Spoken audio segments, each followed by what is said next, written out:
Selamat pagi semuanya. Semoga kita dalam keadaan sehat selalu ya. Baik, selamat datang pada perkuliahan PPI ya, Perencanaan Proyek Industri. Kali ini kita masuk kepada bagian kedua. Bagian kedua ini nanti kita akan membahas tentang analisis kelayakan proyek ya. Analisis kelayakan proyek ini menjadi penting bagi kita sebagai seorang industrial engineer bahwa setiap kegiatan usaha, bisnis, proyek begitu ya, semua perlu dilakukan kajian terlebih dahulu. Sebelum kemudian proyek atau kegiatan tersebut dilakukan, maka kita harus tahu eh, apa yang perlu disiapkan, kemudian impact-nya seperti apa. Jika unit bisnis kita merupakan eh, entitas yang berbasis pada profit oriented, maka apakah benar proyek yang kemudian diinisiasi akan memberikan revenue yang sesuai begitu ya. Ini menjadi penting bagi kita karena hampir di seluruh kegiatan atau aktivitas industri kelayakan proyek ini akan selalu terlibat begitu ya, baik skop yang kecil ya, yang sederhana ataupun sampai lingkup yang besar begitu ya. Nah, tujuannya apa saja eh, dalam sesi yang kedua ini dan sampai beberapa sesi ke depan ya terkait dengan kajian analisis kelayakan proyek ya. Yang pertama adalah kita ingin memahami fungsi dari analisis kelayakan proyek. Jadi mahasiswa pada saatnya nanti akan mampu menjelaskan dan kemudian mampu mendefinisikan dan mampu menjelaskan terkait dengan fungsi-fungsi yang kemudian terlibat dalam analisis kelayakan proyek gitu ya. Dan yang kedua, harapan kami adalah mahasiswa mampu melakukan analisis kelayakan proyek. Jadi tidak hanya sekedar memahami secara fungsi, secara definisi, tapi mahasiswa mampu melaksanakan ya secara teknis di lapangan, piawai ya, memiliki keahlian yang cukup baik dalam melakukan analisis kelayakan proyek. Terakhir, dari perkuliahan ini kita ingin mahasiswa mampu menyusun laporan ya, menyusun laporan analisis kelayakan proyek sehingga dalam laporan tersebut nanti pada bagian akhir itu akan muncul proyek ini layak dilaksanakan atau tidak begitu ya. Proyek ini layak untuk diimplementasikan atau tidak. Sehingga nanti ketika mahasiswa memasuki fase dunia kerja begitu ya, nanti dapat dengan mudah melakukan penyesuaian terhadap kebutuhan bisnis di sana gitu ya. Baik kita sebagai employer ya ataupun kita sebagai employment gitu ya. Uh, jadi semuanya akan bermanfaat begitu ya, baik kita sebagai pekerja atau kita sebagai pemilik bisnis. Dan ini menjadi penting karena kita bicara dari segala macam aspek, ya, kemudian terangkum, kemudian kita simpulkan apakah proyek ini layak atau tidak begitu ya. Nah, terkait dengan goals ini, jadi nanti untuk sesi saya, karena perkuliahan ini nanti akan disampaikan oleh 4 orang dosen, jadi ada Pak Arif, ada saya, kemudian ada Pak Agung Cahyogowo, dan ada Bu Febri. Nanti untuk sesi saya akan fokus pada kelayakan, analisis kelayakan gitu ya. Jadi nanti di akhir perkuliahan, saya akan minta seluruh mahasiswa untuk menyusun laporan analisis kelayakan proyek yang kemudian nanti itu menjadi tugas akhir dari saya, dan nanti tidak ada ujian akhir kecuali dalam bentuk presentasi ya.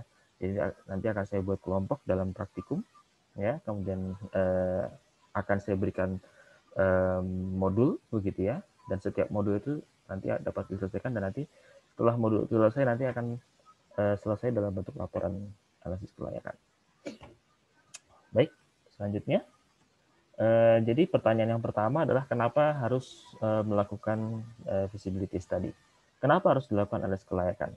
Jawabannya adalah tidak ada yang menginginkan ketidaksuksesan, gitu ya. Jadi kesuksesan itu memang membutuhkan rencana. Bahkan, begitu ya, seandainya kalau terjadi kegagalan, itu pun sebaik mungkin merupakan bagian dari sebuah rencana. Ya. Jadi kenapa kita harus melakukan analisis kelayakan? Jawabannya adalah kita perlu mendefinisikan faktor-faktor yang kemudian dapat menjadikan rencana bisnis kita sukses. Ya, itu pertanyaan, itu jawaban terbaik. Jadi tidak ada alasan lain kemudian kita tidak melakukan feasibility study. Kita punya uang, ya, kita punya sources, kemudian kita ingin usaha. Apakah yakin usaha kita akan memberikan keuntungan? Belum tentu. Oleh karena itu kita perlu melakukan assessment, kita perlu melakukan analisis. usaha kita akan memberikan impact secara finansial atau tidak. Gitu ya. Jika tidak, kenapa kita lanjutkan? Biarkan saja uang itu akan kita simpan di bank dan cukup baik gitu ya, dengan deposito mungkin 1 tahun sudah bisa memberikan sekian persen. Tapi ini tidak begitu ya. Semua orang berharap bahwa akan mendapatkan pendapatan yang lebih besar, ya, lebih atraktif. Nah, karena itu kita perlu melakukan sebuah pendekatan yang memang pendekatan ini bisa memberikan revenue lebih besar. Caranya apa? Caranya dengan usaha. Usahanya bagaimana? Usahanya perlu kita assess, begitu ya. Usahanya perlu kita evaluasi apakah benar memberikan impact yang positif terhadap pendapatan kita atau tidak, gitu ya. Atau justru akan memberikan kerugian. Nah, ini perlu kita timbang. Nah, caranya gimana ya? Nanti kita akan kaji lebih lanjut dalam perkuliahan ini, begitu ya. Setidaknya ketika kita bicara tentang feasibility analysis, begitu ya, setidaknya ada 3 core yang utama, begitu ya. Yang pertama adalah teknologinya ada nggak, begitu ya. Yang kedua, kita punya resources-nya nggak. Dan yang ketiga, menguntungkan atau tidak, ya. Sebenarnya 3 itu yang kemudian menjadi trigger, menjadi pemicu bahwa benar feasibility study itu memang penting untuk dilakukan, ya. Ini mungkin pernah lihat ya, ada perencanaan orang mau buat swalayan, begitu ya. Orang ingin membangun sebuah pabrik, kemudian ada gambarannya, begitu ya. Ini ada layoutnya seperti ini, kemudian raw materialnya seperti apa, gitu ya. Kemudian nanti penjualannya bagaimana, gitu ya. Itu bagian semuanya adalah termasuk dalam bagian dari feasibility study, ya. Tidak serta-merta kemudian desain itu kemudian muncul yang kemudian menyebabkan orang itu langsung kemudian mendirikan sebuah pabrik, mendirikan sebuah swalayan, mendirikan sebuah unit bisnis lain yang kemudian tiba-tiba langsung dibangun, gitu ya. Tidak, semua pasti akan melakukan fase yang namanya feasibility study, ya. Oke, dalam tahapan feasibility study atau kemudian yang memutuskan bahwa project ini layak atau tidak, setidaknya ada 5 secara umum, ya, 5 tahapan, ya. Jadi sebenarnya ketika kita bicara masalah feasibility study itu hanya bagian dari awal, ya, bagian dari awal untuk menentukan keputusan go or no go-nya, gitu ya, suatu project, ya. Jadi yang pertama, gitu ya, sebelum kita melakukan feasibility study, itu ada yang namanya pre-feasibility study. Lebih simpel, lebih singkat, hanya berbasis pada data sekunder, begitu ya. Kemudian kita analisis secara umum. Setidaknya ada 3. Satu, analisis pasar, ya. Kemudian kedua, analisis teknis dan operasional. Yang ketiga, analisis finansial. Cukup 3 itu sebagai awal. Namun, secara akurasi, begitu ya, secara akurasi hanya berbicara sekitar 15%. Ya. Pre-feasibility study ini, hasilnya, keakurasiannya hanya 15%. Ya.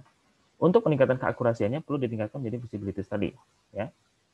Feasibility study ini mencapai 30% keakurasiannya. Ini sudah cukup kompleks, ya, tidak hanya 3, ada legal, kemudian environmental study, gitu ya, ada sosial budaya, gitu, dan yang mencakup secara keseluruhan aspek operasional itu akan masuk di sana.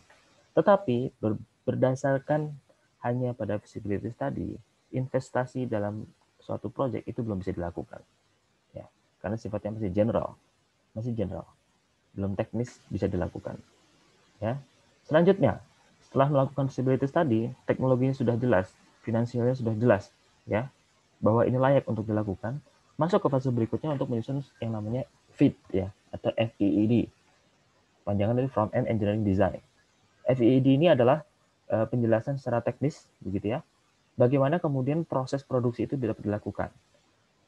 Definisi tentang bisnis ini mampu dilakukan itu adalah bahwa kita memiliki fasilitas yang mampu memproduksi baik itu produk ataupun jasa, ya.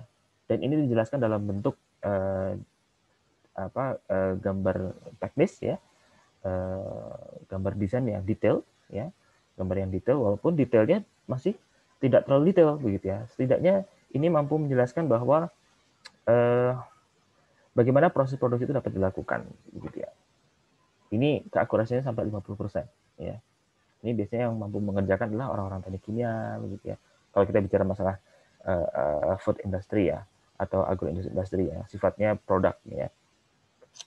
Kemudian nanti kita akan menjelaskan secara lebih detail lagi, begitu ya, sampai kemudian gambaran produksi ini bisa dilakukan atau dapat dibangun oleh kontraktor. Itu namanya dalam bentuk detailed engineering design, ya. Detailed engineering design.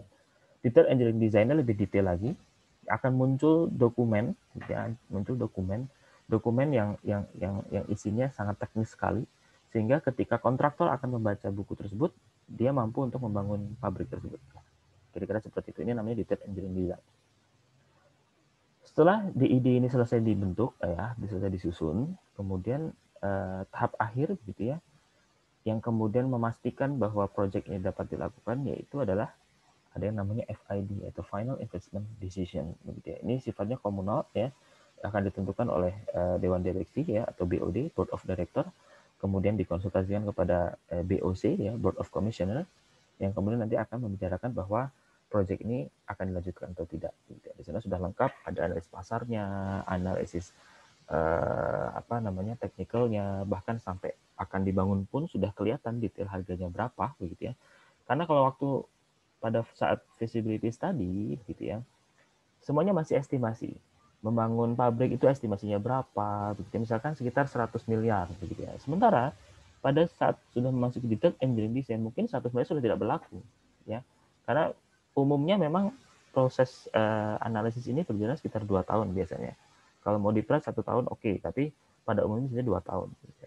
Mungkin harga sudah berubah dan sebagainya. Ada penyesuaian-penyesuaian yang kemudian harga itu akan berubah. Oleh karena itu, makanya pada akhir fase pemilihan keputusan proyek ini layak atau tidak, itu pada akhirnya akan berubah biasanya, ya. Dan itu akan dijelaskan pada saat munculnya dokumen DID atau Detail Engineering Design. Nah, pada saat Final Investment Decision ini kemudian perusahaan akan memutuskan, ya, proyek ini lanjut atau tidak. Ini pada fase ini biasanya sudah 95%, ya, keakurasiannya. Jadi sudah sangat layak untuk diputuskan ya atau tidaknya. Seperti itu, ya. Nah, lantas bagaimana kita melakukannya, ya? Bagaimana kita melakukan feasibility study atau feasibility analysis, ya? Yang pertama, kita perlu melakukan analisis awal, ya. Analisis awal ini kita cukup, ya, mempelajari secara existing condition, ya. Kita harus menentukan proyeknya mau seperti apa, begitu ya. Harus sudah ada judul dulu, ya. Kita mau buat kalau kita ingin mendirikan sebuah bisnisnya bisnis apa dulu.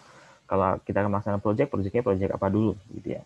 Setelah kita mendapatkan topik tertentu yang kita sepakati, ya, kemudian kita coba kaji secara umum, begitu ya.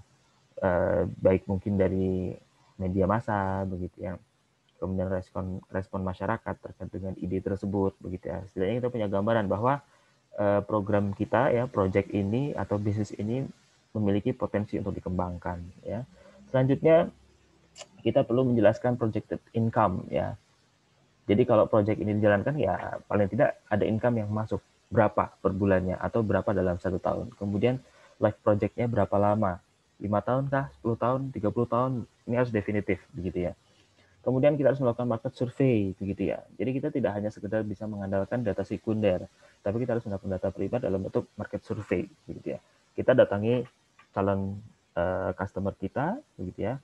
Kita sampaikan prototype produk kita, begitu ya. Kemudian kita dapatkan respon dari mereka, minta mereka memberikan tanggapan, begitu ya. Apakah terkait dengan kualitinya, apakah terkait dengan harganya, apapun itu yang kemudian kita bisa mendapatkan respon dari customer, ya, calon dari customer kita, ya. Kemudian kita perlu menjelaskan tentang plan business organization, bagaimana bisnis ini atau project ini akan dilakukan, siapa yang akan terlibat, berapa banyak orangnya, ya. Kemudian berikutnya financial approval. Kalaupun memang secara teknis ini dapat dilakukan, secara finansial bagaimana, menguntungkan atau tidak? Setidaknya impas kalau kita bicara tentang social project, begitu ya. Kalau kita bicara tentang profit oriented project, maka kita harus menguntungkan. Tentunya untungnya harus lebih besar dari bunga bank. Kira-kira seperti itu supaya bisnis ini menjadi atraktif, ya. Selanjutnya, kita harus mampu menjelaskan bisnis ini atau project ini go or no go, ya, layak dilanjutkan atau tidak. Selanjutnya, kita harus menyusun yang namanya laporan, ya, feasibility study report. Dan ini nanti yang menjadi tugas akhir, ini menjadi final assessment dalam kuliah saya.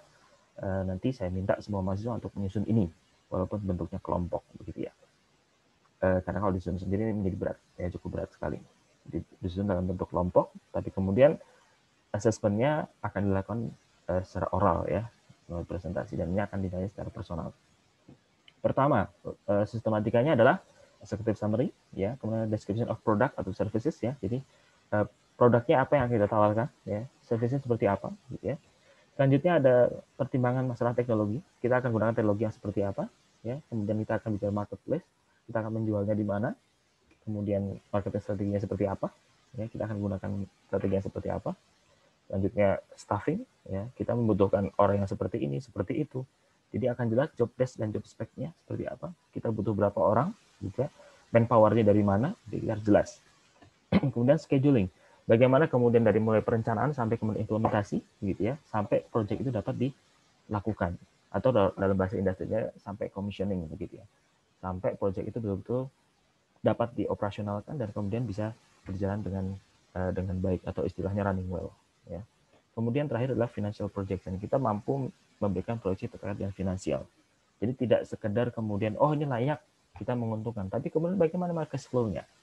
Cash flow tiap tahunnya sehat atau tidak, gitu ya. Kalau kita mengambil fasilitas pinjaman tersebut bisa dituntaskan dengan baik atau tidak, begitu ya. Seperti itu. Oke, kita lanjut saja.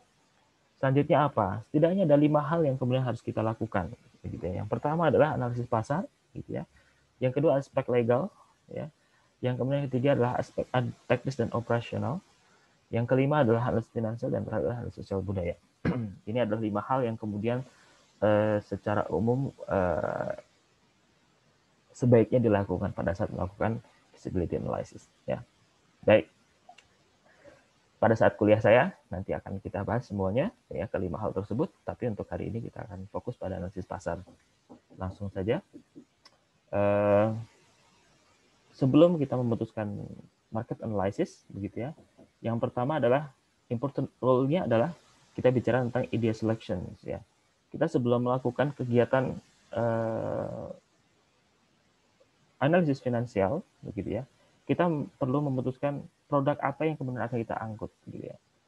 Produk apa yang kemudian akan kita bahas, produk apa yang kita akan produksi, dan produk apa yang kita sampaikan ke pasar, begitu ya.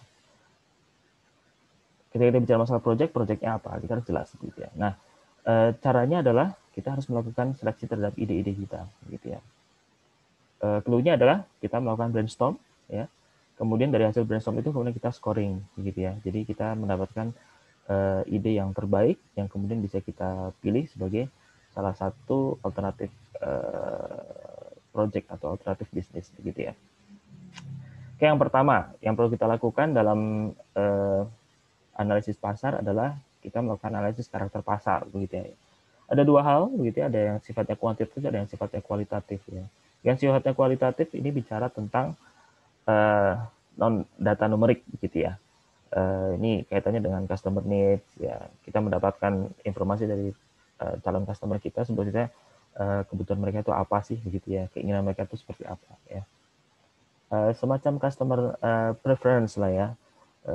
Kemudian motif pembelian mereka seperti apa, begitu ya. Kemudian proses pembeliannya seperti apa yang lebih disukai oleh customer, gitu ya. Kemudian pola informasi seperti apa, apakah iklan itu cukup atau butuh metode lain supaya informasi kita dapat sampai kepada tangan konsumen, dan seperti apa. Dan yang terakhir adalah kompetisi. Perlu kita ketahui bahwa yang namanya project business tidak semuanya akan berjalan mulus, begitu ya. Di sana ada competition, ya, ada kompetitor kita, ya, kita harus mampu memahami, begitu ya, sejauh mana kemudian project kita bisa memberikan kekuatan untuk masuk dalam dunia bisnis yang sedang diperebutkan, gitu ya. Seperti itu. Sementara kalau kita bicara kuantitatif itu macam-macam, ya. Yang pertama ada volume pasar, ada posisi kita dalam market life cycle, begitu ya. Apakah produk kita sudah memasuki fase mature, ya, atau pada saat fase awal, ya, ini nanti akan mempengaruhi dalam project kita, begitu ya. Apakah akan menguntungkan atau tidak, begitu ya. Kemudian kejenuhan market, begitu ya. Kejenuhan pasarnya juga penting untuk diperhatikan. Kemudian growth rate-nya seperti apa. Ini bisa dilihat dari saudara-saudara tua, ya, para pendahulunya. Kita akan melihat bagaimana pertumbuhan pasarnya, baik atau tidak, atau stagnan, atau seperti apa. Kemudian partial market-nya, gitu ya. Kita bisa nggak dapat market yang hanya sebagian, gitu ya, yang tidak harus tergantung pada market yang secara umum, gitu ya. Kemudian stabilitas demand-nya seperti apa. Dia tetap atau tidak. Kalau bahasa Jawa itu namanya ajek gitu ya, ajek atau tidak begitu ya. Kalau demand-nya ajek ini menandakan bahwa bisnis ini bagus begitu ya. Sementara kalau kemudian fluktuatif ya, volatil begitu ya, ini akan menjadi bahaya. Kenapa? Karena akan mempengaruhi kepada financial projection kita ya. Oke, selanjutnya ini kalau kita bicara tentang market share ya. Market share menjadi penting gitu ya. Ini adalah yang kotak biru muda ini adalah secara umum ya, volume pasarnya gitu ya. Kemudian ada potensialnya ya yang bisa kita peroleh, ada expected demand ya, ada demand yang mungkin dapat kita kelola gitu ya, tapi mungkin tidak semuanya bisa kita kelola. Mungkin ada mungkin dalam 1 bulan kalau kita bicara demand dari roti tawar gitu ya, mungkin kebutuhannya mungkin bisa sampai 500.000 box begitu ya mungkin ya. Tapi tidak mungkin semuanya kita kelola kan. Artinya ada yang hanya beberapa saja yang bisa kita kelola ya, yang kita targetkan sesuai dengan kapasitas produksi kita ya. Nah, antara kemampuan produksi kita dan demand yang kemudian ini match begitu ya, ini yang kita sebut sebagai market share kita ya, market share kita. Nah, seperti pertimbangkan. Ini menjadi penting untuk melihat bahwa kita mampu untuk masuk ke bisnis tersebut begitu ya. Tidak serta-merta kemudian kita langsung masuk saja, tapi kita perlu lihat ya, ini marketnya seberapa besar, kemudian yang bisa kita ambil kira-kira berapa persen ya. Kalau market share-nya memang sudah dikuasai oleh cukup besar pelaku yang terdahulu begitu ya, kita harus hati-hati dan kita harus menyiapkan strategi yang cukup jitu begitu ya. Ada cerita menarik begitu ya yang cukup baik untuk dijadikan pelajaran ini terkait dengan mie instan mungkin ya. Mie instan kita ketahui bahwa market leader-nya dipegang oleh Indofood ya, dengan produk Indomie, Sarimi dan kawan-kawannya gitu ya. Pada tahun sekitar 2004-2005 itu ada satu pesaing baru ya, mungkin sampai sekarang juga masih bertahan dan ini cukup menarik gitu ya. Mungkin kita tahu yang namanya mie sedap gitu ya, mie sedap yang dikeluarkan atau diproduksi oleh Wings Food ya. Dan kita tahu bahwa yang namanya produk Wings ini adalah tipikalnya adalah melakukan imitasi ya, melakukan imitasi kemudian dikembangkan dan cukup berhasil ya. Kalau kalian pernah baca majalah SWA, Wings Food termasuk yang salah satu perusahaan yang cukup berhasil dalam metode imitasi ya. Pada tahun tersebut Indofood cukup kelabakan gitu ya dengan serangannya yang dilakukan oleh mie sedap gitu ya. Dan market share-nya Indofood turun drastis begitu, dari 80% berkurang menjadi sekitar hanya 40%.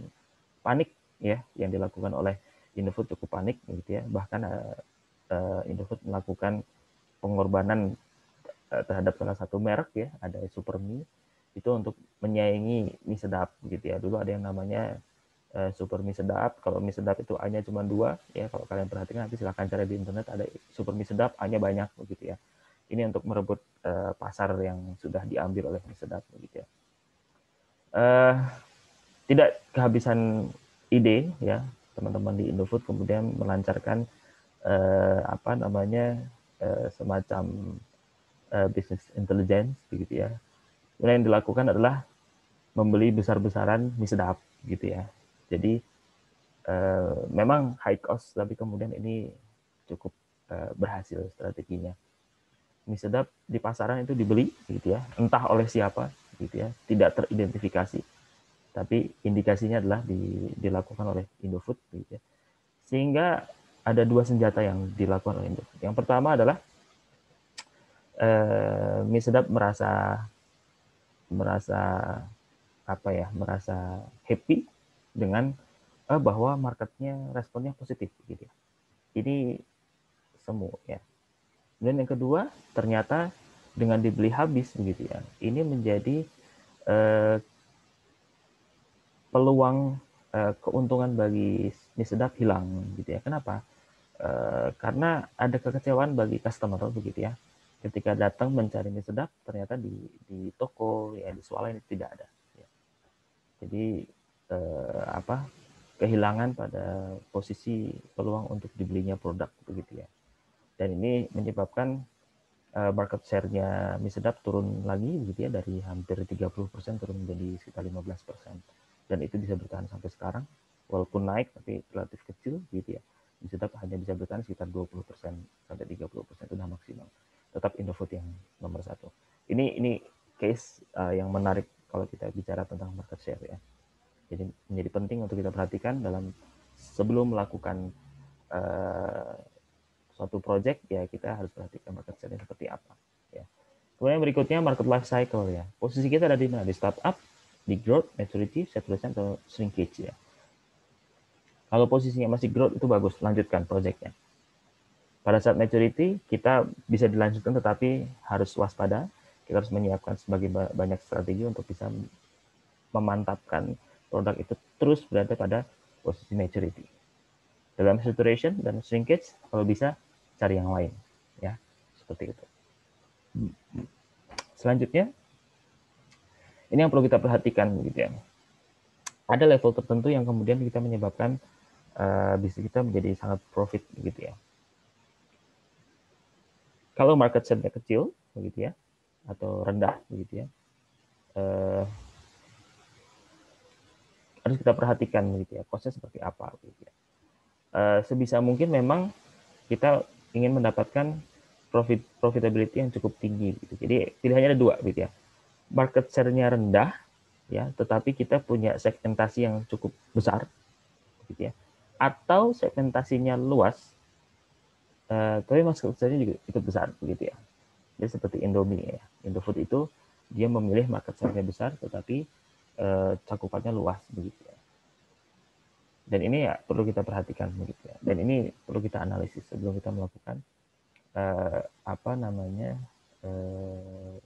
analisis pasar ya. Yang kedua, kita perlu melakukan analisis kompetitor begitu ya. Apa saja kita perlu melakukan analisis terhadap posisi kompetitor. Satu, terkait total penjualannya seberapa besar. Yang kedua, terkait dengan penjualan dalam segmen khusus ya. Mereka punya segmentasi seperti apa dan kita lihat penjualannya seperti apa gitu ya. Kemudian total market share-nya berapa gitu ya, berapa persen. Kemudian market share-nya pada segmen khusus ya. Jadi didetailkan kembali terkait total biaya marketingnya berapa. Jangan harap kalau kita punya biaya marketing yang lebih rendah kemudian kita ingin mencapai market share yang lebih besar ya. Bisa tetapi itu menjadi satu hal yang sulit gitu ya. Dan makanya seperti apa? Satu, kita perlu melakukan analisis terhadap tujuan utama dari kompetitor ya. Mereka value-nya apa sih yang dijual ya. Tujuan dalam memproduksi itu apa sih gitu ya. Kemudian yang kedua, bagaimana perilaku kompetitor ya. Perilakunya harus kita pelajari. Apakah dia bersifat agile begitu ya, luas dengan pasar misalnya, atau seperti apa. Yang ketiga, bagaimana kompetitor menilai kondisi mereka, bagaimana mereka mengevaluasi diri mereka sendiri. Kalau bagus ya bisa kita ambil ya. Kemudian langkah kedua adalah detailing terhadap kekurangan dan kelebihan ya. Strength of weakness-nya harus kita detailkan terhadap kompetitor. Mungkin bisa menggunakan pendekatan marketing mix ya, dari produk, price, promotion, dan place ya. Selanjutnya kita harus mendefinisikan marketing sistemnya ya. Bagaimana struktur supplier yang bisa kita ajak kerjasama untuk mendistribusikan produk kita ya. Kemudian struktur pelanggannya seperti apa, kapasitas produksi versus market volumenya, perhitungannya seperti apa. Ini menjadi penting gitu ya. Karena kalau kita sudah menentukan kapasitas produksi, maka ini akan berimpact pada analisis teknis nanti ya. Kita akan tahu volume produksinya yang akan direspon pasar begitu ya. Ini adalah sekian ton per hari misalnya. Maka kita harus menyediakan mesin yang mampu memproduksi sekian ton per hari tersebut. Ini menjadi penting ya. Ini kaitannya antara analisis pasar ke analisis teknis ya. Kadang-kadang kita bingung apa hubungannya dari analisis pasar tiba-tiba analisis teknis ya. Hubungannya apa? Hubungannya di sini ya. Dari analisis pasar kemudian kita mendapatkan estimasi market volume yang akan kita capture ya. Nah, dari volume itu kemudian kita turunkan menjadi kapasitas produksi. Berapa per harinya, berapa per minggu, berapa per tahun gitu ya. Atau dibalik ya. Lebih mudah, dalam setahun kita harus produksi berapa banyak, kemudian diturunkan menjadi jadwal produksi per harinya berapa yang harus kita produksi ya. Kemudian strategy of competition ya. Kita harus mengembangkan strateginya seperti apa? Apakah menggunakan pendekatan marketing mix atau seperti apa gitu ya. Ini harus jelas begitu ya. Kemudian kita harus punya channel distribusi yang jelas juga ya. Kemudian kita harus mampu mendefinisikan marketing cost analisisnya ya. Dalam proses marketing ini ada biaya, ada promosi ya, kemudian ada pengembangan produk misalnya gitu ya. dan sebagainya. Ini perlu didetailkan nanti, kira-kira berapa, gitu ya. Kemudian yang kelima, yang terakhir adalah marketing strategi, ya. Baik, strategi pemasaran, begitu ya. Kalau pasarnya baru dan produknya baru, yang paling baik adalah strategi diversifikasi, begitu ya. Kalau produknya baru, kemudian pasarnya pasar lama, yang perlu dilakukan adalah product development strateginya. Kalau produknya lama, tetapi kemudian marketnya baru, ini adalah market development, iklan, gitu ya, market education misalnya, pengenalan produk dan sebagainya. Kalau produknya lama dan marketnya lama, strateginya adalah market penetration, ya. Jadi sama-sama lama, kemudian marketnya lama, gunakan market penetration. Bentuknya iklan juga sama, tetapi kemudian mungkin lebih bombastis begitu ya, istilahnya. Seperti yang dilakukan oleh mie sedap untuk mendapatkan market pengguna mie instan gitu ya. Oke, ini sebagai salah satu contoh saja competition strategy ya versus dengan market volume ya, mungkin bisa kita kembangkan. Ini yang disebut dengan market expansion ya. Seperti itu. Dan terakhir ya, dalam perkuliahan ini dapat saya sampaikan bahwa kita perlu menjelaskan terhadap produk kita ya atau project kita itu seperti apa segmentasinya. Kemudian determinasinya seperti apa, begitu ya. Ini akan menjadi penting untuk menjelaskan pada aspek conditioning. Kalau pendekatan menggunakan Porter matrix ya, determination of the plant's capacity, ini nanti akan ditentukan dalam teknis nanti. Volumenya seperti apa, kemudian resources yang terlibat seperti apa, raw material, human-nya, begitu ya, dan sebagainya. Kemudian kalau kita dengan pendekatan Ansoff Matrix, begitu ya, ini ada penjelasan terkait dengan production program, gitu ya. Alternatifnya macam-macam, gitu ya. Apakah dengan product market orientation, ya, market penetration, market development, product diversification, seperti yang sebelumnya bisa sampaikan, ya. Jadi ini menjadi penting. Nah, dari kedua matriks ini itu akan ditentukan dari yang namanya market determination ya, segmented ya, atau segmentasi. Apakah berbasis customer ya, atau berbasis geografi atau berbasis produknya ya. Nah, dari kelima tadi ya, market analysis itu kemudian dirangkum ya, kemudian ditulis reportnya. Saya kira itu yang dapat saya sampaikan dalam kesempatan kali ini. Jadi ada beberapa hal yang mungkin penting kita perhatikan dalam market analysis ya. Ada 5 hal tadi yang saya sampaikan, dan itu harus mampu mencerminkan bahwa market kita visible untuk dikembangkan. Gitu ya. Baik, terima kasih. Jika ada pertanyaan, silahkan didiskusikan dalam grup WhatsApp atau kemudian nanti kita bisa buka forum dalam Zoom, aplikasi Zoom gitu ya, atau Google Meet. Nanti persilahkan. Jika ada pertanyaan silahkan disampaikan dulu. Sekian, terima kasih. Assalamualaikum warahmatullahi wabarakatuh.